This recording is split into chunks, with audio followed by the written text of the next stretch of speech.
How to change currency in Bitget Wallet. Hi everyone, welcome back to another video from Trading for Beginners.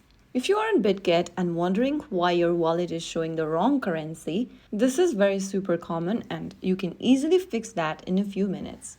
Launch open the Bitget Wallet app on your device and make sure you're logged into your account. From the home page, go ahead and tap on your profile avatar at the top left corner and then click on the gear button at the top right. From the settings menu that appears on the screen, click on Preferences. Under Preferences, select Currency and you'll see different lists like this. Select the one you are comfortable with from the currency list. After you do that, you'll be able to change your currency in your Bitget Wallet app. Changing your currency does not change your actual crypto, only how the values are displayed. So that's how you can easily do it. Once you set your currency, everything feels much clearer and easier to track. If you found the video helpful, don't forget to like, share, and subscribe to our channel. I will see you again in the next video. Thank you for watching.